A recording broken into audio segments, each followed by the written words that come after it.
సారెపతి విధవరాల విషయంలోనూ మొదట ఆమె నువ్వు పోయి భయపడవద్దు, నువ్వు పోయి నువ్వు చెప్పినట్లే చెయ్యి, అందులో నాకు ఒక చిన్న అప్పం తీసుకుని రమ్మని ఏలియా సారెపతి విధవరాలకి చెప్పాడు. అంతకుముందు వాక్య భాగంలో మనము దాన్ని ధ్యానం చేయలేదు, కానీ కెరీతి వాగు దగ్గర ఉన్నప్పుడు జరిగిన ఆ అద్భుత కార్యాన్ని మనం ధ్యానం చేయలేదు. కానీ ఇక్కడ ఉన్నటువంటి 10, 13, 14 వచనాలు మనం ధ్యానం చేశాం. ఈ చిన్న అధ్యాయంలో 24 వచనాలు ఉన్నాయి. ఇందులో అనేకమైనటువంటి పాఠాలు ప్రభు సన్నిధిలో నేను ప్రార్థించి ధ్యానం చేసిన కొలది దేవుడు కొన్ని విషయాలు నాకు ఆలోచనకి నా తలంపులకు ఇస్తున్నాడు. దాన్ని బట్టి మీతో నేను కూడా కొంత ధ్యానం చేస్తూ దేవుని వాక్యాన్ని నేర్చుకొని మీతో పంచుకోవడానికి ఇష్టపడుతున్నాను. ఈ సమయంలో ఒక చిన్న వచనాన్ని, ఇదే అధ్యాయంలోనే ఒక చిన్న వచనాన్ని చదువుకుందాం. 17వ వచనమమ్మ. 17వ అధ్యాయము, మొదటి రాజుల గ్రంథం 17వ అధ్యాయము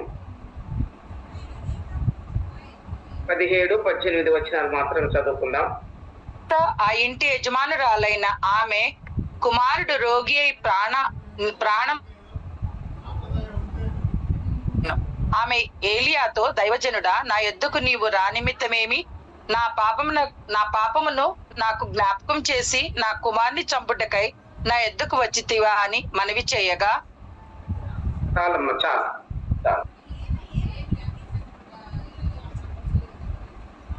మా ప్రియ ప్రభు, మీ పరిశుద్ధమైన పాదములకు వేల కొలది వందనాలు, స్తోత్రాలు. వాక్య భాగాన్ని ప్రభా గత వారంలో మేము ధ్యానం చేశాము. యొక్క సారెపతుల్లో ఉన్నటువంటి ఆ విధవరాల దగ్గరికి పోషించబడడానికి కరువు కాలంలో అతన్ని మీ దైవజనుడు ఏలియాని అక్కడకు పంపించారు. ఆయన మీ యొక్క ప్రణాళిక చొప్పున ఆ కరువు కాలం అంతా కూడా ఆమె ప్రభా దైవజనుని పోషించింది. మీకు స్తోత్రాలు చెల్లిస్తున్నాం.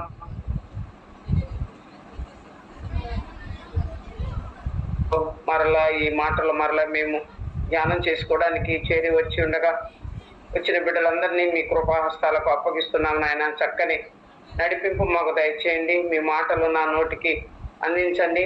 శ్రేష్టమైన సంగతులు బయలుపరచమని ప్రార్థన చేస్తున్నాం నాయన. ఖాళీ హృదయాలతో మీ సన్నిధికి వచ్చాం. మీ వాక్యాలతో నింపండి ప్రభా. మాకు కావలసిన వర్తమానాన్ని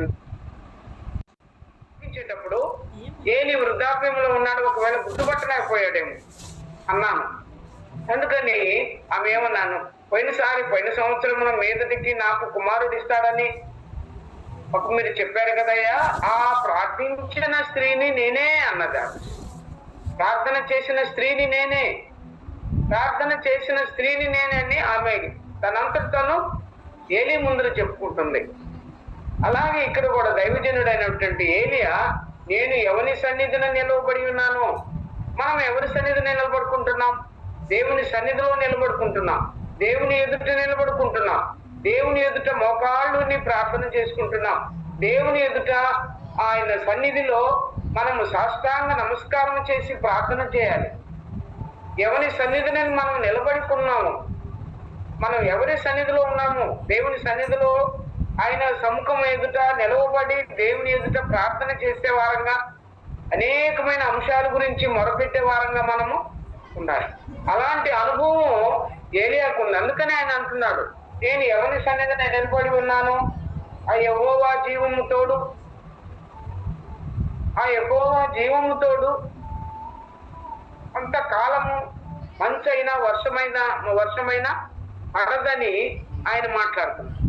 ఒక చిన్న మాట చెప్పడానికి ఆహాబు ఎదుట నిలవబడి ధైర్యంగా మాట్లాడడానికి ఎవరి సన్నిధిలో నిలబడ్డాడు? మొదట ఏలియా. దేవుని సన్నిధిలో నిలబడిన వారికి ధైర్యముగా మీ కృపాసనం యుద్ధకు చేరి మనం మొరపెట్టుకుంటాం, ధైర్యముగా వస్తాం. ఎబ్రీయులకు రాసిన 4వ పత్రిక 16వ వచనంలో ఉంది కదా, ఆయన సన్నిధికి మనం ధైర్యముగా కృపాసనం యుద్ధకు చేరుదము అన్నాడు. దేవుని సన్నిధికి వచ్చిన వారికి, దేవునితో సహవాసం చేసే వాళ్ళకి, దేవుని సన్నిధిలో నిలవబడి వారి యొక్క వ్యక్తిగతమైన విషయాల గురించి మాట్లాడుకోవడానికి ఆయనకి ధైర్యం వచ్చింది. ధైర్యం కలిగి ఆయన సన్నిధిలో ఉంటున్నాడు ఏలియా.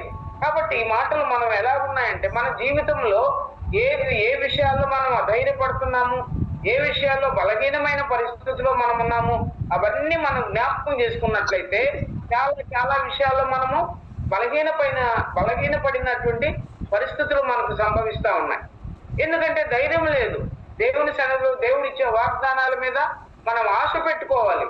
దేవుడిచ్చే మాటల మీద ఆయన నమ్మకమైన వాడు, మాట తప్పని వాడు, మాట ఇచ్చి నెరవేర్చకుండా ఉండేవాడు కాదు. ఆయన ఏ మాట కూడా నిరర్ధకం కానేరదు. కాబట్టి అనేక మంది భక్తులకు ఆయన ఇచ్చినటువంటి వాగ్దానాలు, ఆయన ఇచ్చినటువంటి ప్రోత్సాహకరమైన మాటలు ఎన్నో ఉన్నాయి బైబిల్లో.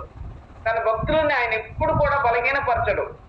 ధైర్యం ఇచ్చేవాడు ఆయన, బలపరిచేవాడు, కృప కలిగిన దేవుడు ఆయన.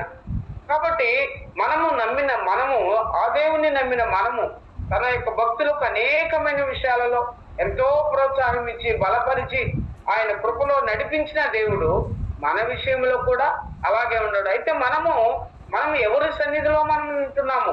అందుకని ఏలియా విషయంలో చక్కని మాట ఏలియా అక్కడ ఆహాబు రాజు దగ్గర చెప్తున్నాడు. ఎవని సన్నిధిని నేను నిలబడి ఉన్నాను, ఆ యెహోవా జీవము తోడు అంటున్నాడు. ఆ మంచి మాటలు పలకడానికి ఆయనకి ఎంతో ఆత్మీయంగా ఆయన సన్నిధిలో ఎక్కడున్నాడు ఆయన? కెరీతు వాగు దగ్గర ఒంటరిగా ఆహాబుకు దాక్కొని అక్కడ ఉంటే అక్కడ దేవునితో గడపడానికి మంచి సమయం వచ్చింది. మోషేకి కూడా దేవునితో సమయాన్ని గడపడానికి ఎక్కడ సమయం వచ్చిందమ్మా? మిర్యాము యాజకుడు దగ్గర అరణ్యములో వారి మందలు మేపేటప్పుడు ఆయన దేవునితో మాట్లాడుకుంటున్నాడు. ఆయనకు వచ్చిన కష్ట దశల్లో, ఆయనకు వచ్చిన ఇబ్బందికరమైన పరిస్థితుల్లో దేవునితో ఒంటరిగా గడుపుతా ఉన్నాడు. మనకు కూడా ఒక్కొక్కసారి ఒక్కొక్క అనుభవం వస్తుంది మన జీవితాల్లో కూడా. దేవుని సన్నిధిలో ఒంటరిగా నిలబడి దేవునితో మాట్లాడే అనుభవాలు మనకు ఎన్నో వస్తున్నాయి. మనకు వచ్చిన కష్టాలు కావచ్చు, మనకు వచ్చిన శ్రమలు, ఇబ్బందులు, ఇవన్నీ కూడా వాటన్నిటి విషయంలో కూడా మనము దేవుని సన్నిధిలో ఆయన ఎదుట నిలవబడేటువంటి అనుభవంలోకి మనము రావాలని ప్రభువు కోరుకుంటున్నాడు. సరే, అక్కడ ఏలియా విషయాన్ని మనము ఆ ప్రక్కన పెట్టి ఇక్కడ ఈ విధవరాలు 16వ వచనం చదివాం కదా, ఆ 17వ వచనంలో ఏమంటున్నాను తర్వాతమ్మా, అటు తరువాత అని ప్రారంభించింది. అటు తర్వాత ఆదికాండము 22వ అధ్యాయంలో కూడా అటు తర్వాత కొన్ని దినములైన పిమ్మట అని వ్రాయబడింది. అంటే ఇవన్నీ జరిగినాయి, కొంతకాలం అయింది. వీళ్ళంతా పోషించబడతా ఉన్నారు కదా. ఆ కరువు కాలంలో ఆ తొట్టిలో ఉండే పిండి తక్కువ కాలేదు, ఆ బుడ్డిలో ఉండే నూనె అయిపోలేదు. ఇంటి వారందరూ కూడా పోషించబడతా ఉన్నారు. అందులో ఎవరున్నారు? ఏలియా కూడా ఉన్నాడు. ఆ ఏలియాను కూడా ఆమె పోషిస్తుంది. అప్పుడు జరిగిన ఆ సంభవం ఏంటంటే, అటు తర్వాత ఆ ఇంటి యజమానురాలైన ఆమె కుమారుడు రోగి అయి ప్రాణము నిలువ జాలనంత వ్యాధి గలవాడాయను అన్న. అంటే కొన్ని కింద వచనాలలో అసలు చనిపోయినట్టుగా వ్రాయబడి ఉంది, మరణమాయను అని వ్రాయబడి ఉంది. ప్రాణము నిలువలే జాలనంతటువంటి రోగగ్రస్తుడే. అంటే మనమేమంటాం, లాస్ట్ స్టేజ్ లో ఉన్నారు, వెంటిలేషన్ మీద ఉన్నారు, ఏదో రకరకాలుగా అది మెడికల్ గా వచ్చేటువంటి మాటలన్నీ మాట్లాడుతారు. ఆఖరి దినాలలో ఆ దేవుని పిలుపు అందుకుని వెళ్ళిపోయేటువంటి ఆ ఆఖరి దినాలలో ఉన్నట్టుగా ఈ కుమారుని గురించి వ్రాయబడి ఉంది. అనేక సందర్భాల్లో మనము ప్రభు ఆ ఊపిరిని పిలుచుకునేంత వరకు మనము ఆ బిడ్డల కొరకు ప్రార్థన చేస్తున్నాం. ఎంతో మంది మన ప్రియుల కొరకు మనము కన్నీటితో, దుఃఖముతో, వేదనతో ప్రార్థించిన దినాలు మనకున్నాయి. మన అనుభవాలు ఉన్నాయి. అవి ప్రభు ఆయన పిలుపు వచ్చేంత వరకు మనము ఆ బిడ్డల కొరకు ప్రార్థన చేశాం. అయితే కొన్నిసార్లు ఆరోగ్యం ఇచ్చారు, కొన్నిసార్లు ఆయన పిలుపుని అందుకొని ఈ శ్రమలన్నీ మానుకొని నిత్యమైన విశ్రాంతికి దేవుని సన్నిధిలో సంతోషంగా గడిపేటువంటి సమయానికి ఆ స్థలానికి వారు వెళ్ళిపోయినటువంటి పరిస్థితులను చూశారు. ఈ పిల్లవాడి విషయంలో కూడా అలాగే జరిగింది. ఎక్కడమ్మా, ఆమె ఏలియాతో ఇంక పైన ఆమె కుమారుడు రోగి ప్రాణం నిలువ జాలనంత వ్యాధి గలవాడాయను. అంటే చాలా జబ్బు వచ్చింది. తర్వాత 2వ వచనం చదువుతాం. 2వ లైను. ఆమె ఏలియాతో, దైవజనుడా నీవు నా యొద్దకు రా నిమిత్తమేమి అన్న. ఇప్పుడు కొంచెము ఏమైంది, ఇప్పుడు కుమారుడు చనిపోయేటప్పటికి దేవుని మీద, ఏలియా యొక్క దేవుని మీద ఆయాసపడుతుంది. అనేక సందర్భాలలో మనం కూడా ఆయాసపడుతుంటున్నాం. ఎందుకు ఆయాసపడుతున్నామంటే, ఏదైనా చిన్న విషయాల్లో మనకు వచ్చిన శ్రమల్లో కావచ్చు, మనకు వచ్చిన కష్టంలో కావచ్చు, దేవుడు కొంత నిదానం చేసినా కూడా, కొంత ఇబ్బందికరమైన పరిస్థితులు సంభవించినా కూడా మనం ఏమంటాము, దేవుని మీద ఆయాసపడతాం, దేవుని మీద సనుక్కుంటున్నాము అనే మాట మనం మాట్లాడకూడదు. సనుక్కోవడంలే, సనుక్కొని సార్ అనేక మంది అరణ్యంలో రాలిపోయారని రాయబడింది. కాబట్టి ఆ మాటను మనం ఆ మాట మాట్లాడడానికి కూడా నాకు ఇష్టం కావటం లేదు. దేవుని మీద ఎన్నడే కానీ సనుగులు గొణుగులు మనం ఎప్పుడు మాట్లాడకూడదు. ఆయాసపడిందంట, అయ్యో నాకు ఇట్లా చేసావు ప్రభా, అయ్యో నేను ఇంత ఈ శ్రమలు పొందుతున్నానే, అదే ఆమె అంటున్నది. ఇప్పుడు మనం చదువుకున్న భాగంలో కదమ్మా, నా యొద్దకు నీవు దైవజనుడా అని పిలుస్తుంది ఆయన్ని. దైవజనుడని ఎలా పిలిచింది? అక్కడ మొదటి వచనంలో నీ దేవుడైన యెహోవా జీవము తోడు అన్నది 12వ వచనంలో, ఇదే 17వ అధ్యాయం 12వ వచనంలో నీ దేవుడైన యెహోవా జీవము తోడు అన్నది. ఈ తర్వాత ఈ పిండి తక్కువ కాలేదు, నూనె తక్కువ కాలేదు. ఈ ఆశ్చర్యమైన ఈ అద్భుతాన్ని చూచి ఆమె అనుభవించిన తరువాత ఇప్పుడు దైవజనుడిని ఏలియాని ఏమని పిలుస్తుంది? నీ దేవుడని పిలవడం లేదు, దైవజనుడా అని పిలుస్తుంది. దేవుని యొక్క జనుడుగా, దేవుని యొక్క మాటలు చెప్పేటువంటి వాడుగా, ఒక ప్రవక్తగా ఆమె దైవజనునిగా గుర్తించింది. అనేక సార్లు మనం వాక్యాన్ని వింటునేటప్పుడు మన భక్తులు, ప్రియులు, పెద్దలు వాక్యాన్ని ఉపదేశించేవారు దైవజనుడాన్ని సంబోధించవద్దు అంటున్నారు. కొంతమందికి మాత్రమే బైబిల్ గ్రంథములకు 7 మందికి మాత్రమే దైవజనుడా అనే పిలుపు సరిపోయింది. మనందరము దేవుని సేవకులము, దైవ సేవకులు. మనమందరం కూడా దైవజనుడు అనే పిలుపు మనకు అంతటికి శక్తి మనకు లేదు అని కొంతమంది చాలా వారిని వారు తగ్గించుకొని మాట్లాడినటువంటి విషయాలు ఉన్నాయి. కాబట్టి ఆమె ఇప్పుడు ఎలాగో ఏలియాని గుర్తించిందమ్మా, దైవజనుడా అని గుర్తించింది. ఆయన దైవజనుడు. తర్వాత చూడమ్మా, నా యొద్దకు నీవు రానిమిత్తమేమి, నా పాపము నాకు జ్ఞాపకం చేసి నా కుమారుని చంపుటకై నా యొద్దకు వచ్చితివా అని మనవి చేయగా, నా పాపం నా నిమిత్తమేమి, దైవజనుడా నీవు నా యొద్దకు ఎందుకు? అక్కడ ఆమె ఆయాసపడింది. ఆమె కొంచెం మనసులో దుఃఖము కలిగింది.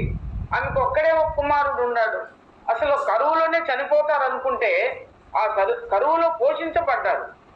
కరువులో పోషించబడిన తర్వాత కొంతకాలం సంతోషంగా ఆమె కుమారుడు, ఆమె ఇంటివారు వారందరూ పోషించబడిన తర్వాత వ్యాధిని, అంటే భరించలేనంత గొప్ప వ్యాధులతో ఆయన ఇబ్బంది పడుతున్నాడు కుమారుడు. అని అసలు చనిపోయినట్టుగా కూడా కింద వచనాలలో రాయబడింది. అలాంటి స్థితిలో ఉన్నప్పుడు ఆమె ఎట్లా అంటుంది ఆ దైవజనితో, దైవజనుడా నీవు నా యొద్దకు రా నిమిత్తమేమి? ఇంకా మాట కూడా చూడమ్మా, నా పాపమును నాకు జ్ఞాపకం చేసి నా కుమారుని చంపుటకై నా యొద్దకు వచ్చితివా అని మనవి చేయగా, నువ్వు నా దగ్గరికి రా నిమిత్తమేమి, నా పాపమును నాకు జ్ఞాపకము చేసి నా కుమారుని చంపుటకై నా యొద్దకు వచ్చితివా అన్నది. అంటే ఆమె పాపి అని గుర్తించింది. ఎవరు ఈ సహోదరి, ఈ విధవరాలు ఎవరు? సీదోను సంబంధమైన స్త్రీ. సీదోను వారికి, అమ్మోనీయులకు కొంతమంది ఆది కాండములో నోవహు కాలంలో నోవ కుమారులు ఎవరమ్మా? హాము, షేము, యాపెతు కదా. వీళ్ళల్లో ఒకరి సంతానం ఈ సీదోనీయులు కూడా. అక్కడి నుంచి జనాంగాలు వచ్చాయి. ఆ జనాంగాలు దేవుని మాటను వ్యతిరేకించి ఇష్టానుసారంగా ప్రవర్తించి దేవునికి దూరం అయిపోయిన జనాంగం అది. వారిని సమాజ మందిరంలో కూడా చేర్చుకోకూడదని వ్రాయబడి ఉంది.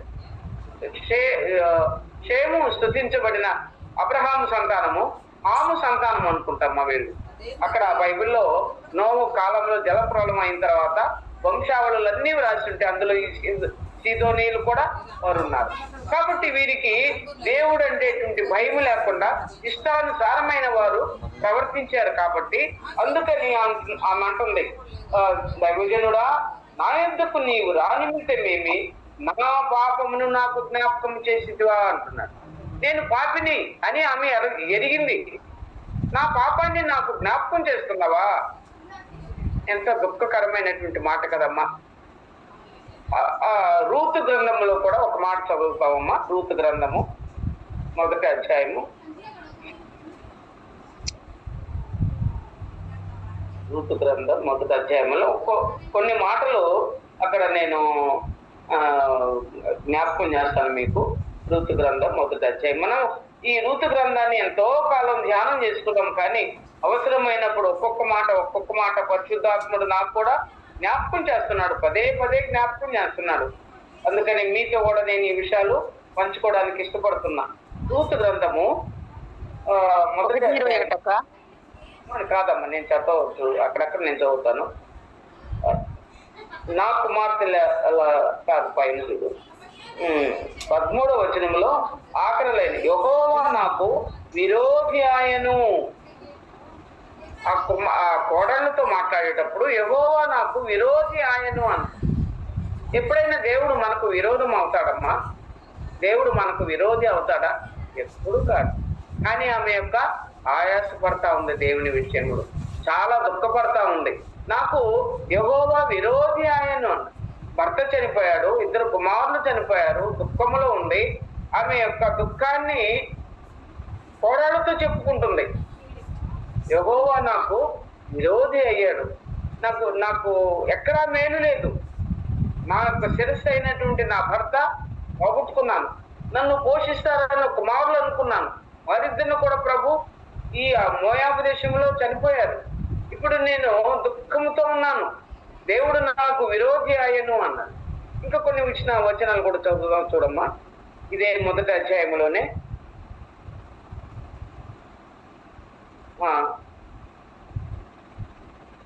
ఆమె సర్వశక్తుడు 20వ వచనమ్మా. సర్వశక్తుడు నాకు చాలా దుఃఖము కలుగు చేశాను. సర్వశక్తుడు ఏం చేశాడంట? ఆమెకు దుఃఖాన్ని కలుగు చేశాడంట. ఇక్కడేమో యెహోవా నాకు విరోధి ఆయను అన్నాడు. ఇక్కడ 2వ మాటగా సర్వశక్తుడు నాకు చాలా దుఃఖము కలుగు చేశాను అని. సర్వశక్తుడు దుఃఖము కలుగు చేశాడు, కరెక్ట్ అమ్మా. ఆమె చెప్పింది వాస్తవమే. ఎందుకు దుఃఖం వచ్చింది ఆమెకు? దేవుని ప్రజలు ఉన్నటువంటి బెత్లెహేమును, రొట్టెల గృహమైనటువంటి బెత్లెహేముని విడిచిపెట్టి మోయాబు దేశానికి వెళ్ళింది కదా, అందుకని దేవునికి ఇష్టం లేదు. గనురాలైనటువంటి ఆ షూనేము పట్టణంలో ఉన్నటువంటి ఆ స్త్రీకి, అమ్మ 7 సంవత్సరాలు కరువు వస్తుంది, నువ్వు నీ కుమారుడు వేరే చోటకి వెళ్ళండి అని దేవుడు చెప్పి పంపించాడు ఆమెను. కానీ ఇక్కడ ఆమె దేవునితో అడగలేదు. బెత్లెహేములో చాలా మంది ఉన్నారు, ఎఫ్రాతా బెత్లెహేములో చాలా మంది ఉన్నారు, కానీ వారందరూ వచ్చారా? మోయాబు దేశానికి రాలేదు. మరి తను భర్తను పిల్లల్ని వెంట పెట్టుకొని మోయాబు దేశానికి పోయింది, కేవలం కరువులో తప్పించబడడానికి. వారందరినీ పోషించిన దేవుడు, నిన్ను పోషించిన దేవుడు నీ కుటుంబాన్ని పోషించడా? నీ బంధువులను పోషించిన దేవుడు నిన్ను పోషించడా? అందుకని ఏమన్నాడు, సర్వశక్తుడు నాకు చాలా దుఃఖము కలుగు చేసింది. చాలా దుఃఖమే, వాస్తవమే అది. ఇంకా కూడా చూడమా, ఇంకో కొన్ని మాటలు కూడా ఆమె ప్రభువు మీద ఆయాసపడిన మాటలు జ్ఞాపకం చేస్తాను. నేను 21వ వచనంలో, నేను సమృద్ధి గలదాననై వెళ్ళి తిని యెహోవా నన్ను రిక్తురాలినిగా తిరిగి రాజేసెను.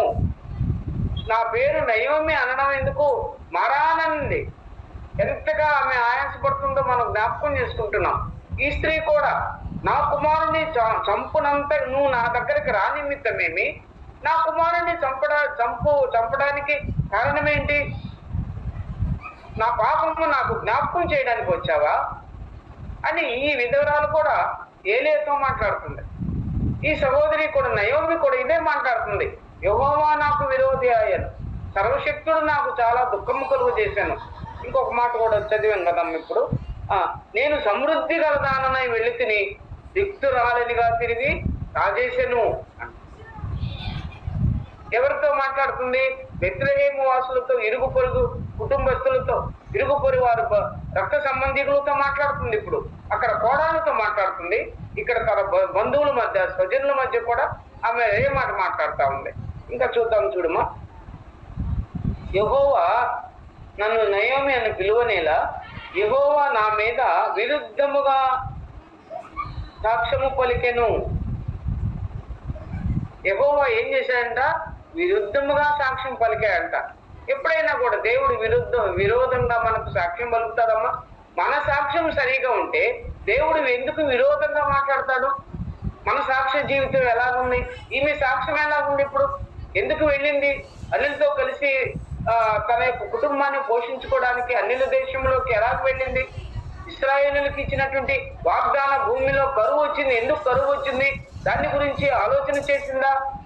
దేవుని బిడ్డే కదమ్మా, మంచి కుటుంబంలో గోత్రకర్తల్లో నుంచి వచ్చిన స్త్రీ కదా. ఎందుకు ఇట్లాంటి ఇబ్బందిని కొని తెచ్చుకుందామే? అందుకనే అంటూ ఉన్నాం. ఇక్కడ మనం వ్రాయబడిన మాట కూడా ఏంటంటమ్మా, నేను నా మీద యెహోవా విరుద్ధముగా సాక్ష్యము పలికెను. విరోధంగా నాకు సాక్ష్యం ఇస్తున్నాడు దేవుడు.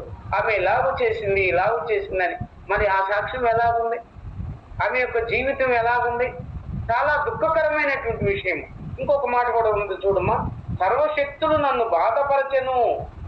సర్వశక్తుడు నాకు చాలా దుఃఖము కలుగు చేశాను. పైనని కింద కూడా అదే మాట, నీ సర్వశక్తుడు నన్ను బాధపరచెను అన్నాడు. ఇక మీదట నా పేరు నయోమి కాదు, నేను సంతోషం కలదాన్ని కాదు. ఇప్పుడు నేను దుఃఖముతో ఉన్నాను.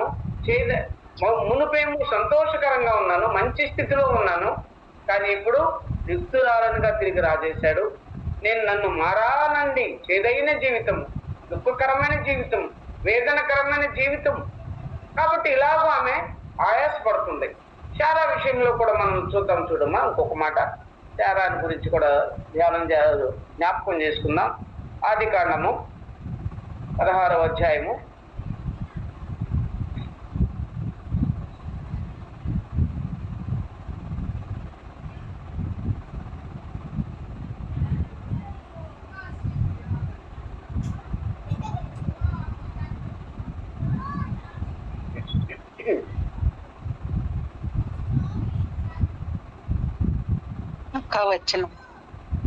వచనం చెప్తాను.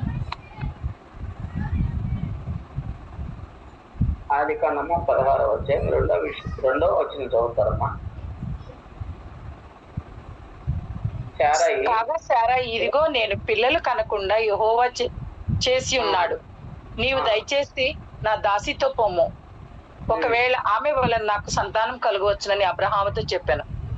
చాలమ్మా, చాలు. ఇప్పుడేమో శారా ఏమంటుందమ్మా?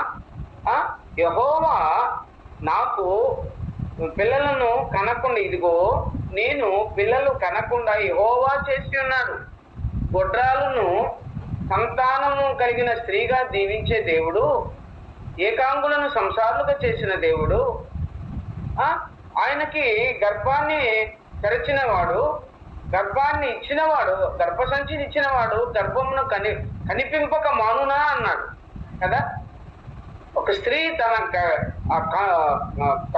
తన యొక్క గర్భమున బిడ్డను మోయకుండా ఉంటుందా?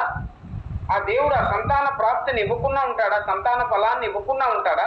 తప్పకుండా ఇస్తాడు.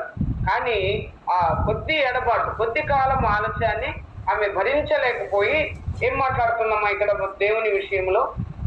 ఇదిగో నేను పిల్లలను కనకుండా ఎవరు చేశారంట? యెహోవా చేసి ఉన్నాడు అని. దేవుడు ఎన్నడే కానీ తన యొక్క మనం ఎంత బలహీనులమైనప్పటికీ, మనం ఎంత తిరుగుబాటు చేసిన వాళ్ళమైనా, దేవుని సన్నిధిని అలక్ష్యం చేసిన వాళ్ళమైనా, దేవుడు మన మీద కృప చూపక మానడు. ఆయన వాత్సల్యత కలిగిన దేవుడు. ఆయన ఎల్లప్పుడూ మనం ప్రేమ చూపించే దేవుడు. యథార్థవంతుల మీద ఆయన కనుదృష్టి లోకమంతా సంచారం చేస్తుందంట. ఎవరు ఏ ఇబ్బందుల్లో ఉన్నారా, ఎవరు ఏ కష్టాల్లో ఉన్నారా, వారికి సహాయం చేయాలని ఆయన దూతలను పంపించాడు. ఒక దైవజనుడు ప్రార్థన చేస్తుంటే ఒక భక్తుడు ఆ దూతలు వెంటనే వెళ్ళారంట. ఆ యొక్క భక్తునికి సహాయం చేయడానికి దానియేలు గ్రంథంలో ఉంది. ఇప్పుడే మిఖాయేలు దూత వెళ్ళింది ఆ యొక్క దానియేలుకి సహాయం చేయడానికి అని. కాబట్టి అటువంటి మన ప్రియ ప్రభు ఆమెకి ఏం చేశాడంట, యెహోవా నాకు పిల్లలను కనకుండా చేసి ఉన్నాడు, కాబట్టి నా దాసితో పొమ్ము. ఆ చిన్న పొరపాటు, ఆ తొందరపాటు జీవితాలనే మార్చివేసింది. అబ్రహాము శారాల జీవితాలని మార్చివేసింది. ఇశ్రాయేలులకి హాగరు సంతానానికి ఎల్లప్పుడూ వైరాన్ని కొని తెచ్చుకున్నారు. కాబట్టి మనము ఏ విషయంలోనైనా దేవుని సన్నిధిలో కొంతకాలము ఆలస్యమైతే మాట ఇచ్చి నెరవేర్చకుండా ఉండునా? ఆయన మాట ఇచ్చాడు కదా. ఆ నిర్ణయ కాలంలో చూడండి అమ్మా, 21వ అధ్యాయంలో కూడా ఒక మాట చూద్దాం. 21వ అధ్యాయము ఆదికాండంలోనే 2వ వచనంలో ఎట్లనగా దేవుడు, ఇంకా పైన కూడా నేను చదువుతాను. మొదటి వచనం యెహోవా చదువునమ్మా. 21 అక్క. 1-2 చదువు. యెహోవా తాను చెప్పిన ప్రకారము శారాను దర్శించెను. యెహోవా తానిచ్చిన మాట చొప్పున శారాను గురించి చేశాను. ఎట్లనగా దేవుడు అబ్రహాముతో చెప్పిన నిర్ణయ కాలంలో శారా గర్భవతి అయి అతని ముసలితనమందు అతని కుమారుని కనెను. చాలమ్మా, చాలు. ఇప్పుడు చూడండి, శ్రేష్టమైన సంగతులు ఇక్కడ వ్రాయబడి ఉండవు. యెహోవా తాను చెప్పిన ప్రకారము, ఆయన చెప్పిన ప్రకారం, ఆయన మాట చొప్పున నువ్వు చెప్పినట్లు చెయ్యి, నేను చెప్పినట్లు చెయ్యి. ఏలియా ఆ విధవరాలతో చెప్తున్నాడు, నేను చెప్పినట్లు చెయ్యి. అందులో నాకు చిన్న అప్పమ్మ మొదట తీసుకుని రమ్ము. అలాగే మా ప్రభు కూడా నా మాట చొప్పున నీకు జరుగునుగాక అని మరియతో గాబ్రియేలు దేవదూత మాట్లాడుతుంది. నా మాట చొప్పున దేవుడు చెప్పాడు, నా మాట చొప్పున నీకు అలా జరుగును. ఇంకా కూడా ఆయన సెలవిచ్చిన మాట ఇచ్చి నెరవేర్చకుండా ఉంటాడా? ఆయన చెప్పిన ఏ మాట కూడా నిరర్థకం కాదు అని లూకా సువార్త 1వ అధ్యాయం 37-35 వచనాలలో ఉన్నాయి ఆ మాటలన్నీ కూడా. ఇక్కడ కూడా అబ్రహాము విషయంలో కూడా శారాతో మాట్లాడింది అదే, వేదటికి నీకు కుమారుడు పుడతాడంటే శారా నవ్వింది. ఏంది, తన యొక్క బలహీనమైన శరీరాన్ని ఒక్కసారి జ్ఞాపకం చేసుకున్నామే చూసుకుంది. నా భర్త అలాంటి పరిస్థితుల్లో ఉన్నాడు, నేను అలాంటి పరిస్థితుల్లోనే ఉండే, ఇప్పుడు నా గర్భంలో మరలా నేను గర్భాన్ని మోసి కనగలనా అని బలహీన. అందుకని అన్నాడు, నువ్వు ఎందుకు నవ్వుతున్నావు, తప్పకుండా నిన్ను జ్ఞాపకం చేసుకుంటానంటే మళ్ళా శారా ఏం జరిగింది, శారా జీవితంలో ఏం జరిగింది మర్చిపోయింది. యెహోవా కనకుండా చేసి ఉన్నాడు నన్ను, కాబట్టి నా దాసితో పొమ్ము అన్నాడు. అయితే 21వ అధ్యాయంలో తాను చెప్పిన ప్రకారము, యెహోవా తాను చెప్పిన ప్రకారము శారాను దర్శించాను. ఆయన చెప్పిన ప్రకారంగా శారాను దర్శించాడు. యెహోవా మాట చొప్పున శారాను గూర్చి చేశాను.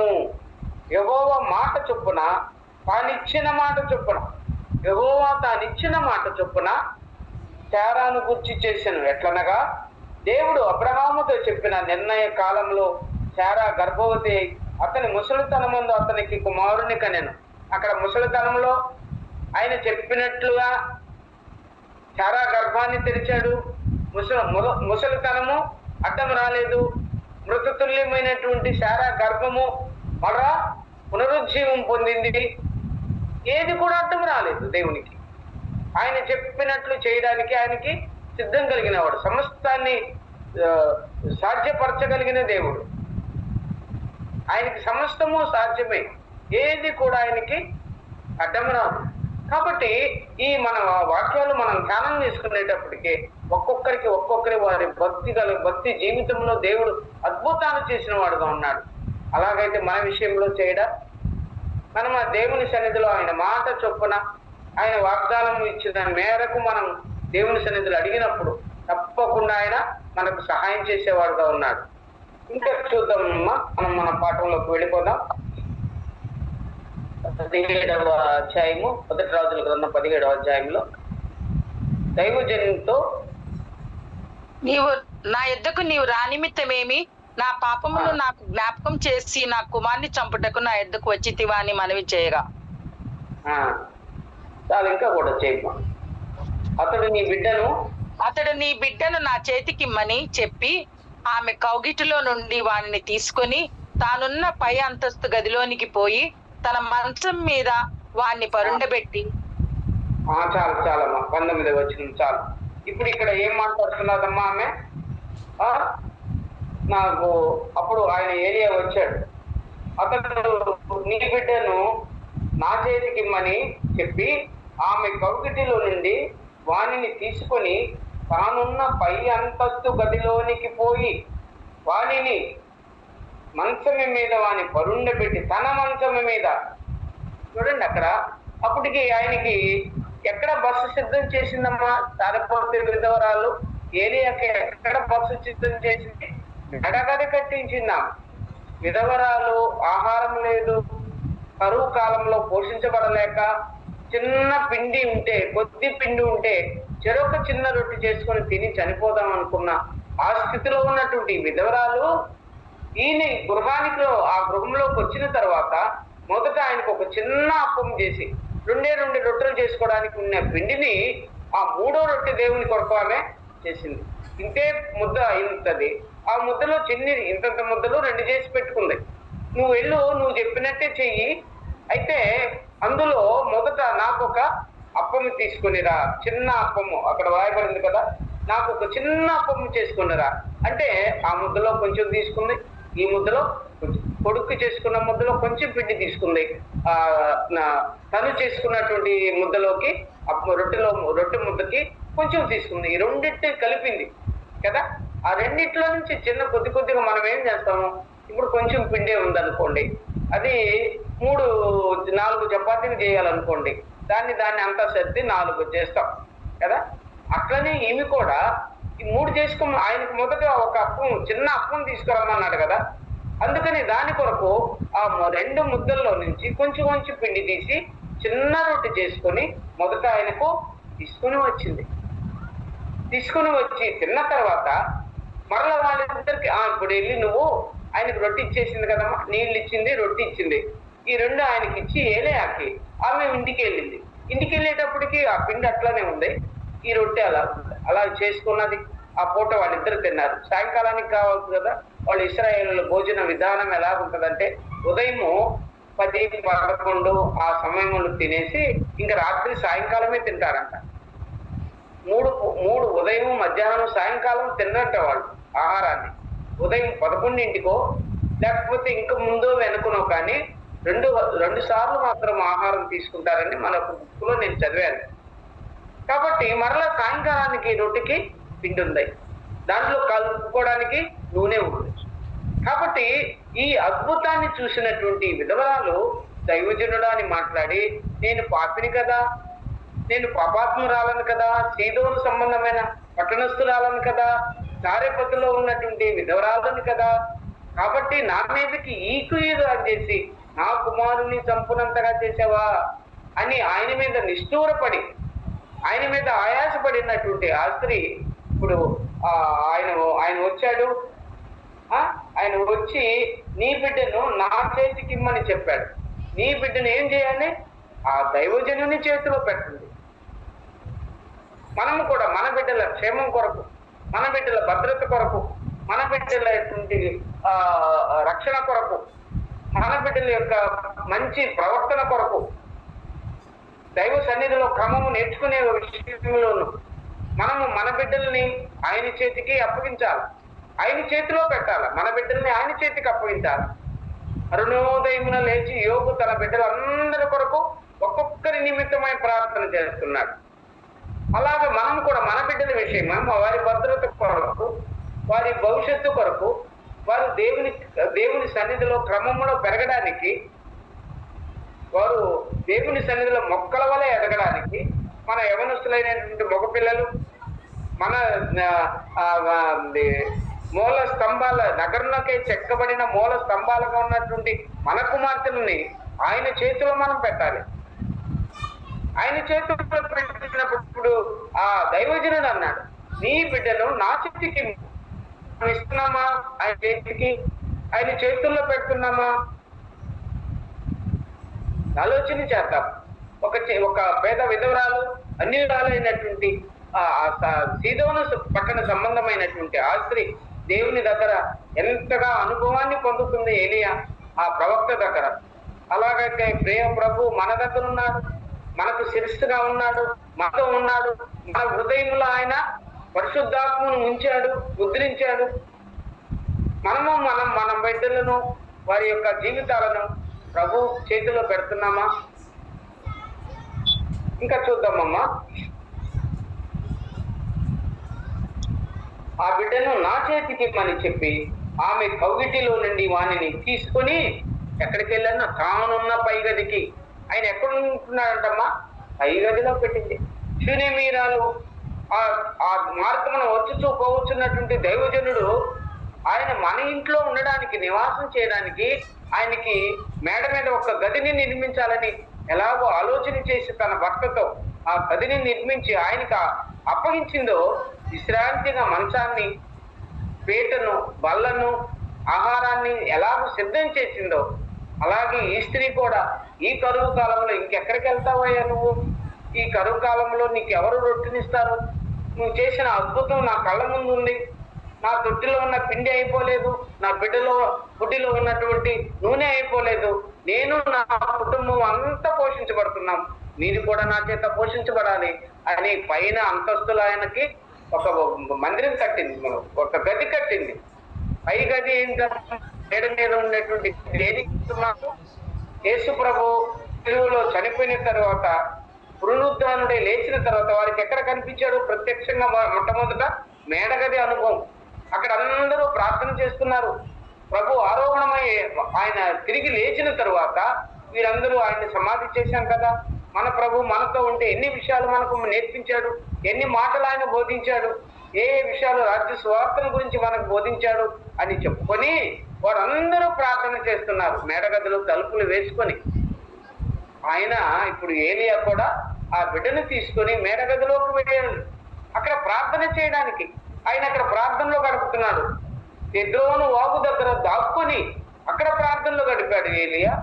ఇక్కడ ఆ విధవరాలి ఇంటి పై అంతస్తులో ఉన్న గదిలో కూడా ఆయన ఒంటరిగా దేవునితో మాట్లాడుతున్నాడు.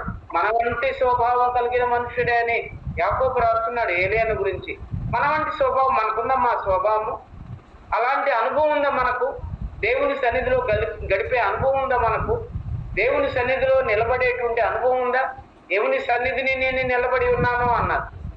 ఆ అనుభవం మనకుందా? మనం దేవుని సన్నిధిలో నిలబడతామా? ఆయనతో మాట్లాడుతున్నామా? ఆయనతో విషయాలు ఇశ్రాయేలు చేసిన పాపాలు, వారి దోషాలు, వాటన్నిటిని బట్టి ఆ దేశంలో కరువు వస్తే వారి కొరకు నిలబడి ఆయన దేవుని సన్నిధిలో మాట్లాడుతున్నాడు, ప్రార్థన చేస్తున్నాడు. వారి మీదకి శిక్ష రాజేయడానికి కారణం ఏలియాని. దేవుడు ఏలియాని వాడుకుంటున్నాడు అక్కడ. అదే సందర్భంలో ఆయన పోషణకు కూడా దేవుడు చక్కని ప్రణాళిక సిద్ధం చేశాడు. అక్కడ కాపులని సిద్ధం చేశాడు, ఇక్కడ విధవరాలని సిద్ధం చేశాడు. ఇప్పుడు మేడగదికి చూసుకున్నాం. దాని ఉన్న పై అంత గదిలోనికి వెళ్ళాడు. అక్కడ ఏం చేశాడమ్మా? గదిలోనికి పోయి తన మంచము మీద వాణిని పరుండబెట్టిన. ఆ మంచము జీవానికి గుర్తు, జీవము కలిగినటువంటి మంచం అది. ఏలియా పండుకున్న మంచము అది పవిత్రమైనటువంటి అడకది. రహస్యమందు చూస్తున్న దేవుడు ఆయన ఎన్నిసార్లు ఆ మంచం మీద తలవాల్చుకొని దేవుని సన్నిధిలో కన్నీరు కార్చి ప్రార్థన చేస్తున్నాడు. ఆ దేశం కొరకు అక్కడ ఉండే ప్రజలు దేవునికి వ్యతిరేకమైనటువంటి కార్యాలు చేసినప్పుడు వారి కొరకు ఎంతో దుఃఖముతో ప్రార్థన చేశాడు.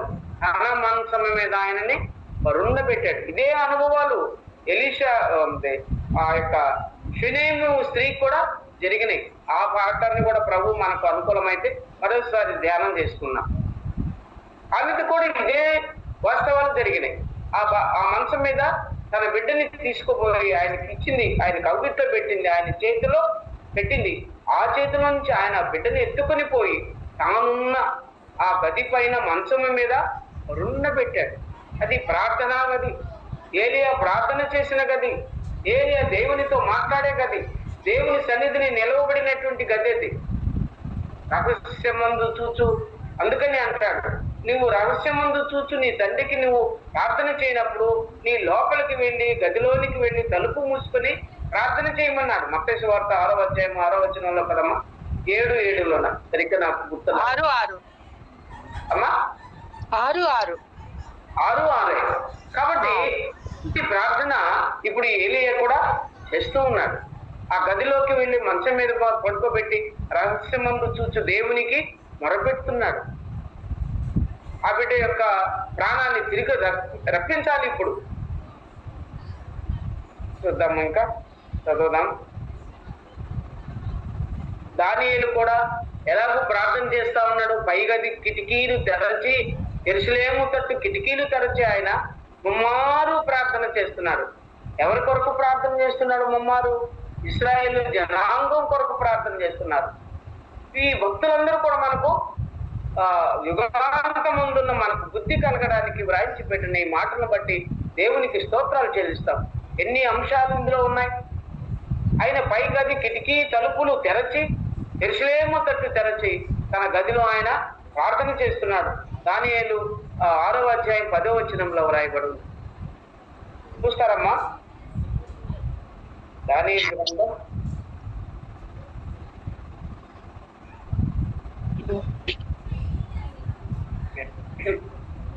దానియేలు గ్రంథం ఇటు శాసనము సంతకం చేయబడనని దానియేలు తెలిసి కొనినను అతడు తన ఇంటికి వెళ్ళి యథాప్రకారముగా అనుదినము ముమ్మారు మోకాళ్ళుని తన ఇంటి పైగదికి కిటికీలు యెరూషలేము తట్టునకు తెరవబడి ఉండగా తన దేవునికి ప్రార్థన చేయుచు ఆయన్ను స్తుతించుచూ వచ్చెను. చాలమ్మా, ప్రార్థన చేయొచ్చు. ఆయన తన పై గదిలోకి వెళ్ళి, అదే కదమ్మా, పై గది కిటికీలు, ఆ పై గది కిటికీలు యెరూషలేము తట్టుకు తెరవబడి ఉండగా ఆయన ముమ్మారు స్తుతించుచూ ప్రార్థించుచుండేనండి. స్తుతులు చెల్లిస్తూ ప్రార్థన చేస్తున్నారు. ఆ యొక్క యెరూషలేము కొరకు, యెరూషలేము క్షేమం కొరకు, వారి భద్రత కొరకు, వారి రక్షణ కొరకు, వారు దారి తప్పిపోయినటువంటి ప్రజలుగా, దేవుని మాటను అలక్ష్యం చేసిన వారుగా, దేవునికి అవిధేయులైన పిల్లలుగా ఉన్నారు, తిరుగుబాటు చేసిన వారుగా ఉన్నారు, దాసులుగా ఉన్నారు, దాసత్వాన్ని అనుభవిస్తున్నారు బబులోను సామ్రాజ్యంలో. అందుకని ఆయన వారి కొరకు ఆయన ముమ్మారు ప్రార్థన చేస్తున్నారు. ఎక్కడ? పై గది కిటికీ తలుపులు తీసుకొని, అక్కడి నుంచి తలుపులు మూసుకొని ప్రార్థన చేస్తున్నారు, తలుపులు తెరచి కూడా ప్రార్థన చేస్తున్నారు. మెట్టుకు వారు ఆ పై గదిలోనికి వెళ్ళి వారి సొంత గదిని నిర్మించుకున్నారు. ప్రార్థనా గది, మేడ గది. అదే అనుభవం ఇప్పుడు ఈ విధవరాలు కుమారుడి విషయంలో కూడా ఏలీ అలాగే చేస్తున్నాడు. ఇంకా కూడా కొన్ని మాటలు చూద్దామమ్మా. మనము దేవుని సన్నిధిలోకి వచ్చినప్పుడు, దేవుని పాదాల దగ్గరకు వచ్చినప్పుడు ఏ విషయాలు మనము కొన్ని ఇబ్బందికరమైన పరిస్థితులు మనకు సంభవిస్తున్నాయో వాటి కొరకు మనము తప్పనిసరిగా ఏదైనా అడగవచ్చు. ఆయన అడిగే విషయాల్లో ఇంతవరకు ఇదే మీరు అడగాలని ఇప్పుడు కూడా దేవుడు మనకు చెప్పలేదు. మనకు కలిగినటువంటి ప్రతి ఆపద నుంచి ఆయన మనల్ని తప్పించగలరు. మనకు కలిగిన సమస్తమైన విషయాల నుంచి ఆయన మనల్ని తప్పించగలరు. కాబట్టి ఏ విషయమైనా మనం దేవుణ్ణి మనం అడగవచ్చు. ఇక్కడ దానియేలు ముమ్మార్లు ఆయన ప్రార్థన చేస్తుండే. ఏ విషయాల గురించి ప్రార్థన చేస్తున్నాడు?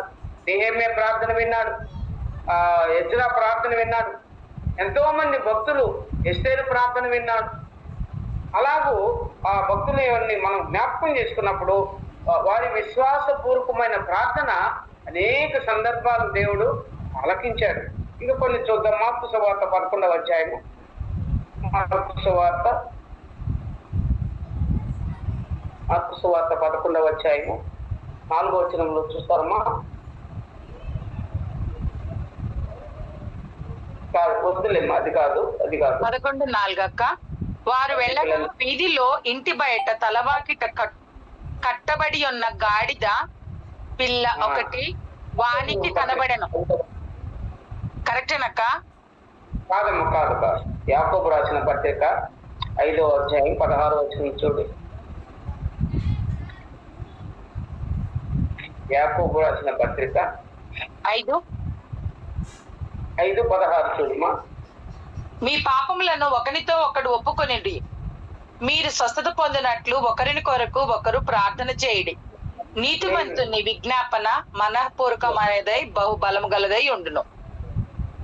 చాలు, అది కాదు. ఇక్కడ ఏప్రిల్కు రాసిన పత్రిక నాన్న, సరే క్షమించండి, 4వ అధ్యాయం 16వ వచనం. ఇందాక కూడా మన మధ్య జ్ఞాపకం చేశాను నేను. సమయోచితమైన సహాయం కొరకు కృప పొందినట్లు ధైర్యముతో ఆ కృపాసనమునొద్దకు చేరుదము. ధైర్యముతో కృపాసనం యొద్దకు చేరుదము. ఎందుకంటే మనము కనికరింపబడడానికి, ఈ యొక్క సహోదరి యొక్క బిడ్డను ఆ జీవముతో అప్పగించడానికి ఆయన ధైర్యంగా తన మా యొక్క ఆ కృపాసనము, దేవుని కృపాసనం యొద్దకు వెళ్ళాడు ఏలియా. అక్కడ పై గది కిటికీలు తీసి, తలుపులు తీసి తన మంచం మీద పరుండబెట్టి ఆ బిడ్డకి ఏం చేశాడమ్మా? మళ్ళా ఇప్పుడు మనం ఆ పాఠానికి వద్దాం, అలా పాఠానికి రండి. వాణ్ణి తీసుకొని తానున్న పై అంతస్తు గదిలోనికి పోయి తన మంచం మీద వాణ్ణి పరుండబెట్టి, యెహోవా నా దేవా, నన్ను చేర్చుకున్న ఈ విధవరాలి కుమార్ని చంపనంతగా ఆమె మీదికి కీడు రాజేసితివా అని యెహోవాకు మొరపెట్టి. చాలు చాలు చాలమ్మా. ఇక్కడ చూడండి, యాకోబు రాసిన యాకోబు పత్రిక 5వ అధ్యాయము 16వ వచనం నేను చదవమన్నాను కదమ్మా. మీ పాపం ఒకరితో ఒకడు ఒప్పుకొనుడి, మీరు స్వస్థత పొందినట్లు ఒకరి కొరకు ఒకరు ప్రార్థన చేయుడి. నీతిమంతుని విజ్ఞాపన, అది ఆ మాట కావాలి నాకు. నీతిమంతుని విజ్ఞాపన మనపూర్వకమైనదై బహు బలము గలదై ఉండును అన్న. నీతిమంతుని ప్రార్థన ఎలాగుంటదంట? నీతిమంతుని బలము గలదై పూర్వకమైనదై బలము గలదై బహు బలము గలదై ఉండును. ఒకరికొకరు ప్రార్థన చేసుకుంటాం. మనం అనారోగ్యంగా ఉన్నప్పుడు మనకి ఎక్కువ మన స్థానిక సంఘాల్లో మనకు దేవుడు మనకు పాఠాన్ని నేర్పాడు. ఒకరి కొరకు ఒకరు మనము ప్రార్థన చేస్తున్నాం. ఎందుకు మనం ఆ రీతిగా ప్రార్థన చేస్తున్నామంటే, నీతిమంతుడి ప్రార్థన బహు బలము కలది, మనస్పూర్వకమైనది, హృదయాంతరాలంలో నుంచి వచ్చేటువంటి ప్రార్థన ఇది. అందుకనే మనం ఒకరికొకరు కష్ట సుఖాలు చెప్పుకొని ప్రార్థనలో గడుపుతాం. అది మనకు చాలా విలువైన సమయం అది. అందుకని ఏలియా కూడా తన యొక్క ఆ ఇంట్లో ఉన్నటువంటి కుమారుడి విషయంలో అతన్ని పడేటువంటి బాధను జ్ఞాపకం చేసుకొని మేడ మీదకు తీసుకుపోయి మేడగదిలోకి వెళ్ళి తన పడుకునేటువంటి ఆ మంచం మీద పరుండబెట్టి దేవునికి ఏం చేశాడంటమ్మా? ఈ నా చంపునంతగా ఆమె మీదికి నన్ను చేర్చుకునిన ఈ విధవరాలు యెహోవా నా దేవా, మంచి ప్రార్థన చేస్తున్నాడు. ఆ దైవజనుడు దేవునికి ఎలాగ మొరపెడుతున్నాడు చూడమ్మా.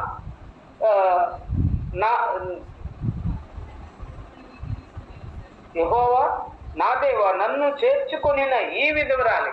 అక్కడ ఆమె చేసిన ఉపకారాన్ని జ్ఞాపకం చేస్తూ దేవునికి మొరపెడుతున్నాడు.